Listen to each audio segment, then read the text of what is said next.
Fala pessoal, tudo bem com vocês? Pronto para mais uma videoaula? Hoje nós vamos apresentar um material do Positivo, né? Esse material está presente na apostila 3, no livro do aluno, né? Todo aluno aí que estuda numa escola que tem ali a franquia do Positivo tem acesso a esse material, que está dentro do portal Positivo On, que por sinal é uma ferramenta bastante interessante. Então, pessoal, a atividade que foi passada para vocês na outra aula era a resolução de exercícios aí de 3 páginas, né? Desde a página 14 até a página 16. A correção desses exercícios para que vocês também tenham convicção do que vocês assinalaram e, mais importante, entender cada questão e propor ali alternativas para elucidar essas questões no momento aí de vestibular, né? Então, essa primeira questão ela traz aí uma pesquisa que era para ser feita, né? E aí ela vai trazer algumas noções de alguns aspectos aí presentes durante a Idade Média. E depois ela vai pedir, né, no corpo dessa questão, para a gente anotar, para a gente elucidar as questões, aí, anotando aquilo que a gente considera como correto. Então vamos lá, pessoal. Durante o período medieval, a estrutura familiar era bastante diferente do modelo da família contemporânea, da família atual, né? Vários aspectos, como os direitos e deveres de cada membro da família e a participação das mulheres e das crianças, evidenciavam essa diferença. Faça uma pesquisa a respeito da organização familiar medieval, procurando saber quem fazia parte daquela família e que papel era desempenhado por mulheres e pelas crianças. Depois de anotar as informações pertinentes no caderno, responda o exercício. Então, como eu sei que vocês são aplicados e dedicados, provavelmente vocês fizeram essa questão, essa pesquisa, fizeram esse levantamento, e aí nós vamos responder essa questão lá da Universidade Federal do Paraná, né? Sobre a sociedade do Ocidente medieval. Considere as alternativas e depois nós vamos determinar aí quais delas são mais corretas, tá? 1. Na Alta Idade Média, ocorreu um acentuado processo de urbanização segundo o modelo da urbanidade clássica.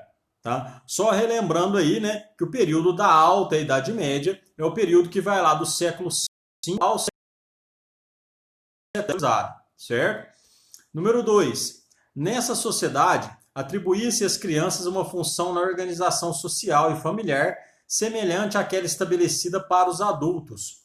Ou seja, as crianças eram tratadas como um adulto em miniatura, não tinha presença da infância, né, na Idade Média. 3. A noção de solidariedade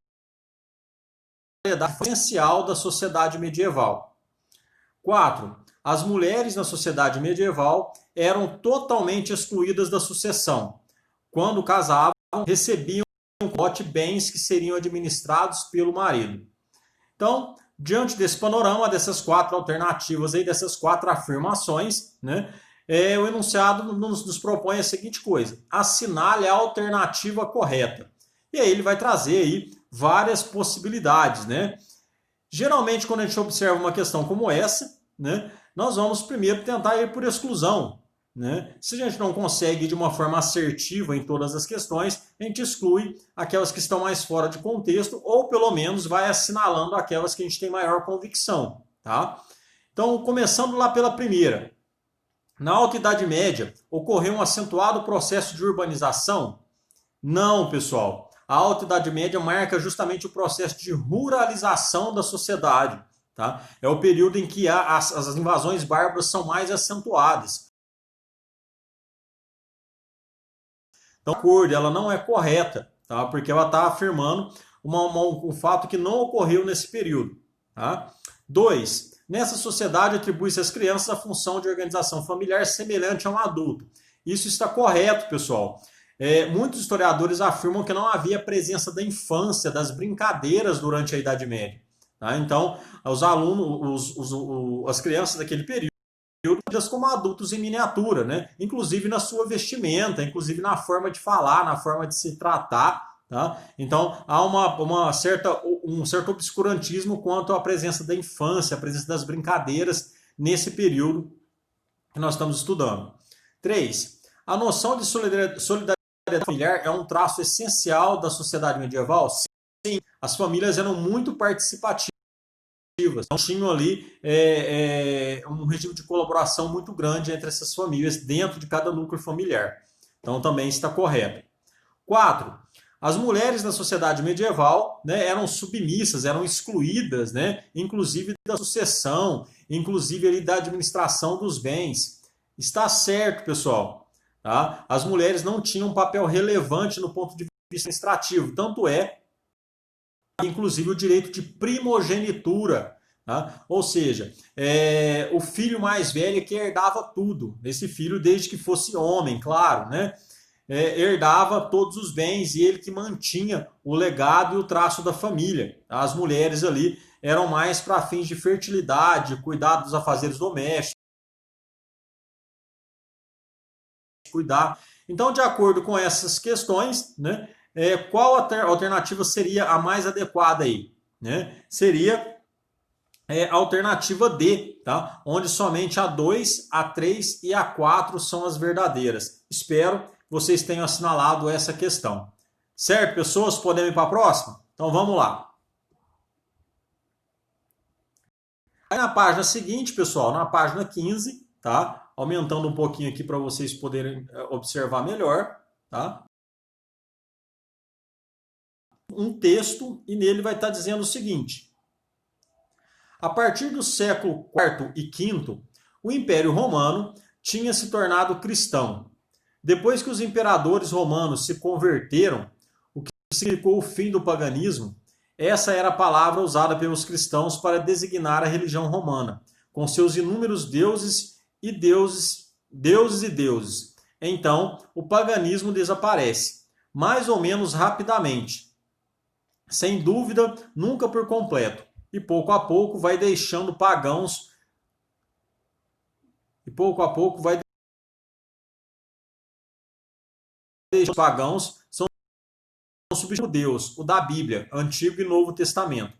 Embora o Deus dos cristãos compreenda 3 pessoas, o Pai, o Filho e o Espírito Santo. E os próprios bárbaros se batizam para se tornarem cristãos. Na França, o mais famoso convertido é um rei franco, do qual vocês já tenham ouvido falar, o Clovis, por volta do ano 500 depois de Cristo. Né? Então aí ele vai falar sobre como o cristianismo vai sobrepor ao paganismo dentro da Europa nesse contexto. Ou seja, o papel que a igreja vai desempenhar aí para sucumbir, para fazer sucumbir todos os traços do paganismo daquela religião que professavam aí o Cristo.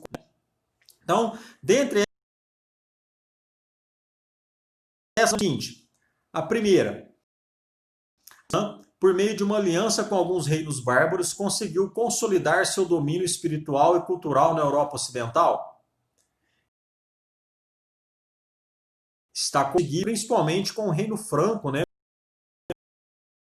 É um sinal aos bárbaros da aliança que estava se formando, e aí a igreja vai se beneficiar disso. A igreja vai ter o apoio militar, o apoio bélico, enquanto vai dar legitimidade a esses governos, para esses reinos se consolidarem na Europa nesse período. Tá? Então essa alternativa está correta. A 2. A conversão de Clovis e dos francos é uma evidência do completo desaparecimento do paganismo e das práticas religiosas dos bárbaros? Não, pessoal, não quer dizer que a conversão do objetivo desaparecimento do paganismo. Essas práticas pagãs vão continuar sendo feitas por outros povos que não vão estar atrelados à igreja ou que muito menos vão aceitar Cristo como Salvador. Então o paganismo ele não some de uma hora para outra, apenas com a conversão do Clovis. Mas ele é um passo importante para que outros povos assimilassem o cristianismo também como religião oficial. Então, a alternativa está incorreta. 3. A cultura cristã que existem na Europa, tornando a era medieval uma época de tranquilidade religiosa. Pessoal, não teve esse período de tranquilidade religiosa, justamente porque vai marcar a ascensão do cristianismo e vai marcar um período aí de diversas guerras religiosas, de intolerância religiosa que vão marcar esse período. Tá? Então não vai ser um período aí muito tranquilo, mas muito pelo contrário.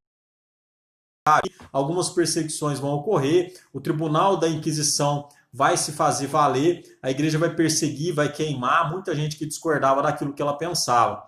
Então, essa questão também está incorreta. Então, por enquanto, das 3 alternativas que nós vimos até agora, apenas a primeira está correta, certo? Quarta alternativa aí, quarta afirmação. O cristianismo, apesar de proclamar a união de 3 pessoas distintas, formando um só Deus, promoveu o fortalecimento de um monoteísmo durante a Idade Média.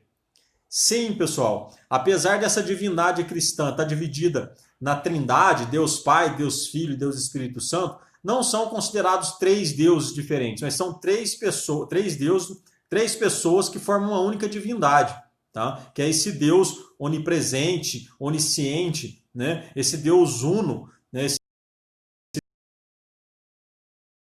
Esse Deus único, né? Então, é essa ideia que vai se propagar durante a Idade Média, vai ser reforçada pelo cristianismo. A ideia de um único Deus.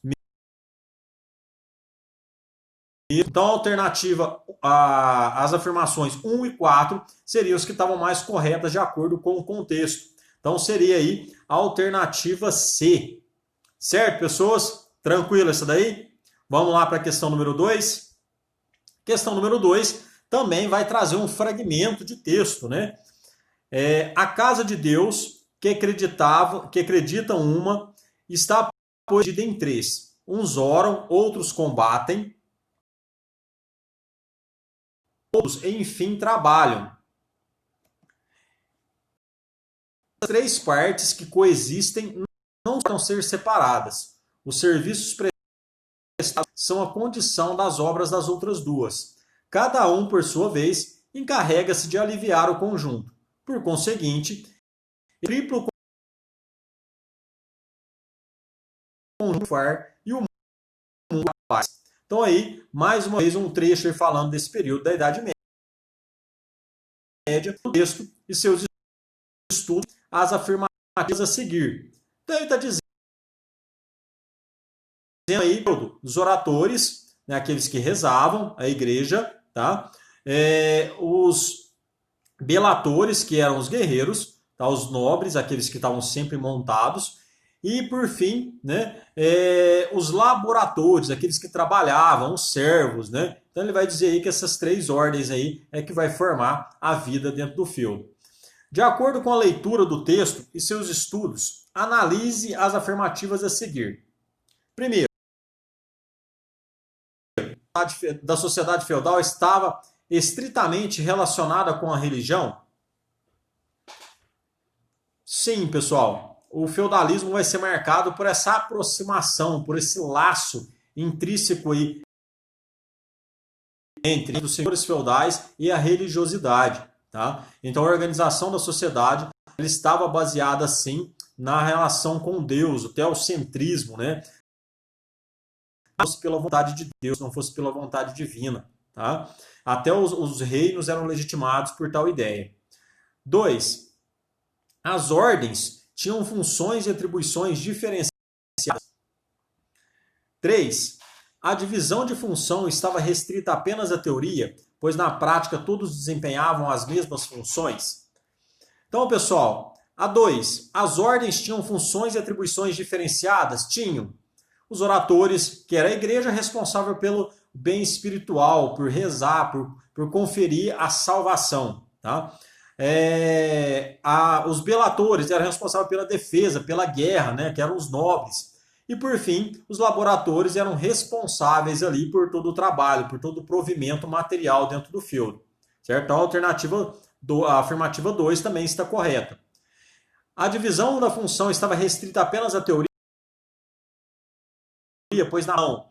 A função era determinada sempre essas funções, tá? Geralmente ali ou estava ligado à questão das ordens de cavaleiros, ou estava ligado à própria organização do feudo, tá? Enquanto a igreja vai se encarregar do lado espiritual e os servos vão se encarregar do trabalho. São apontadas aí. apenas a 1 e a 2 estão corretas, pessoal. Então seria aí a alternativa C. Tranquilo? Então questões aí que já trazem um texto anteriormente, que serve de base, né, para ilustrar ou pelo menos para contextualizar aquilo que o examinador vai pedir para uma questão.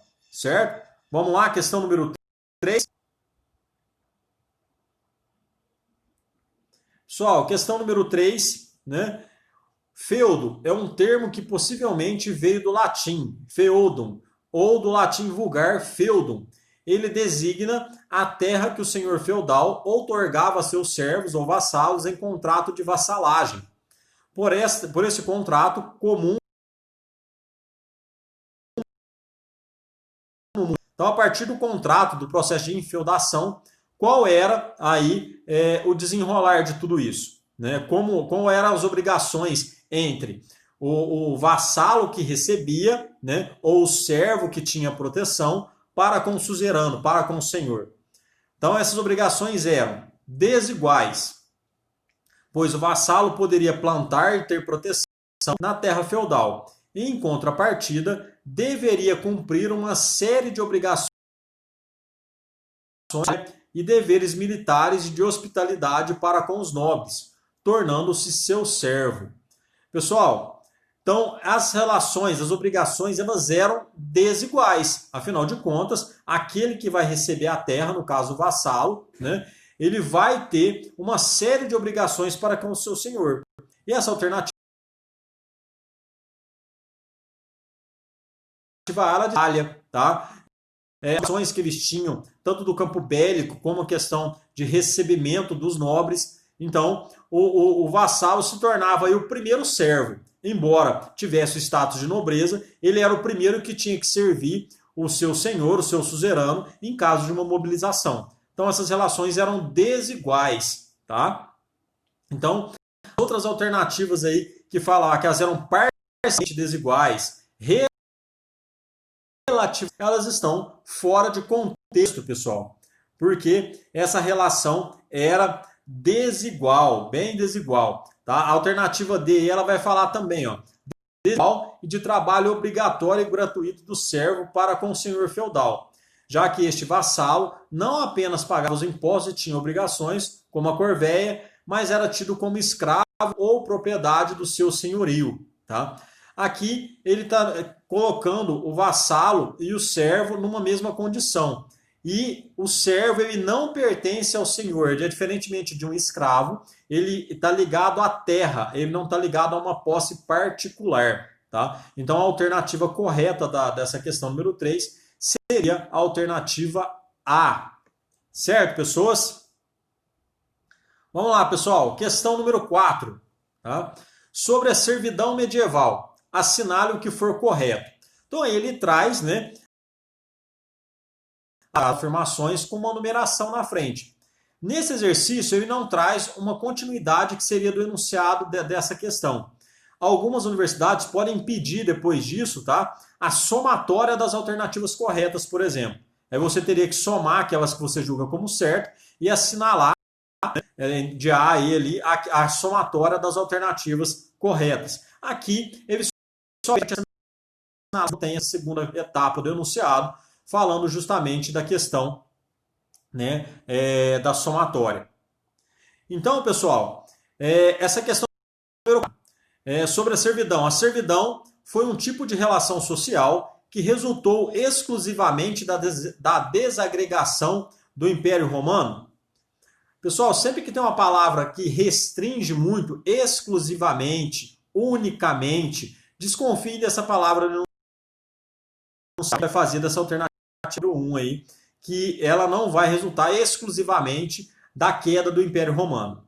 2. Servidão e vassalagem foram as únicas formas de relação social existentes na sociedade feudal? Não, pessoal. Existia também a figura dos vilões, tá? Que eram homens livres que tinham um tráfego, tá? E outras situações também que se apresentavam naquele período. Tanto a sociedade romana quanto a germânica eram sociedades igualitárias. Elas produziram com sua fusão uma Idade Média basicamente livre de desigualdades.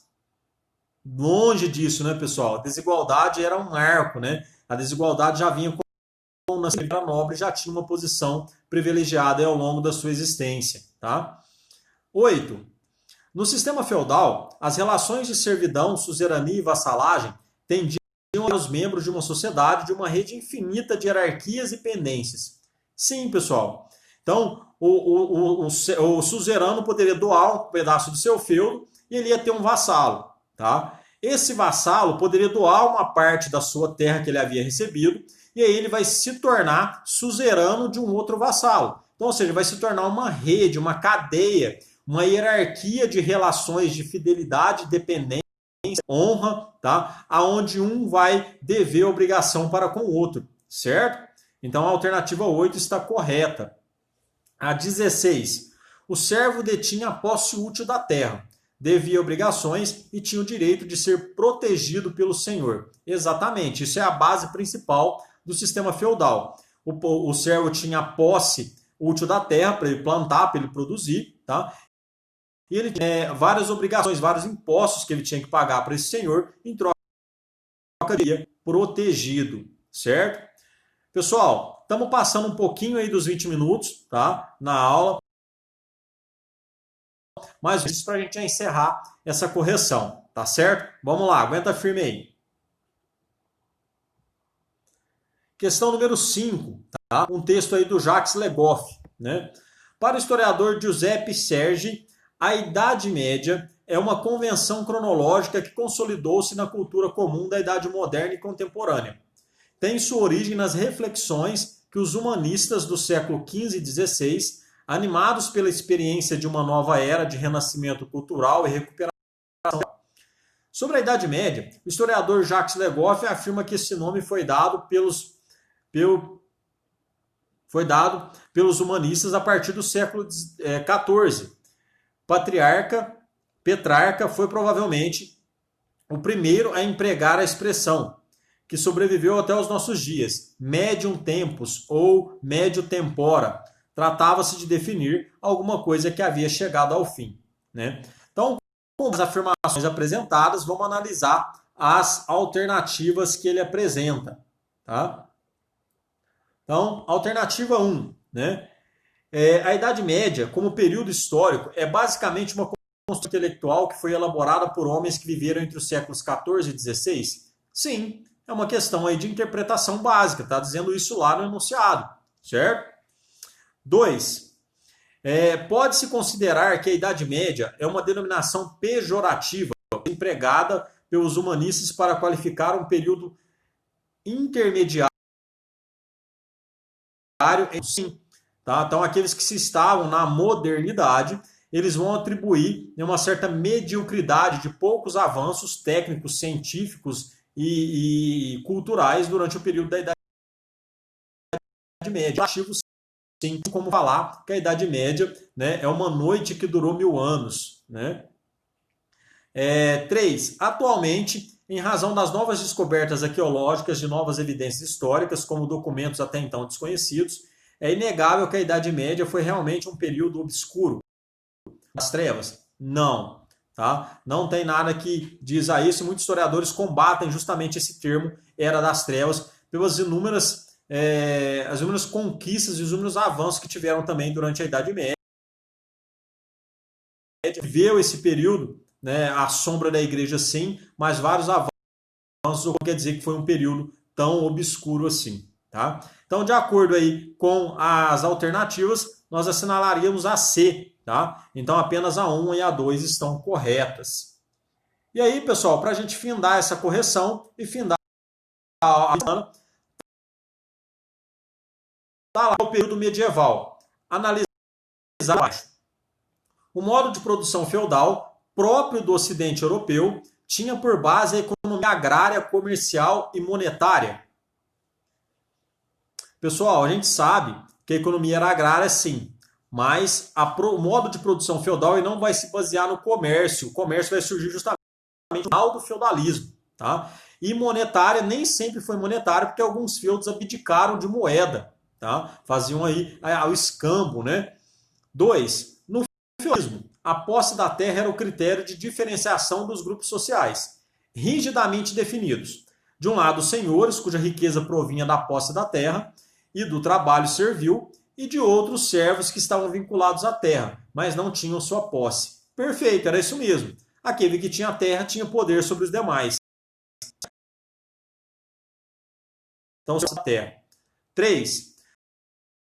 A propriedade ou senhorial pertencia a uma camada composta pelos pais.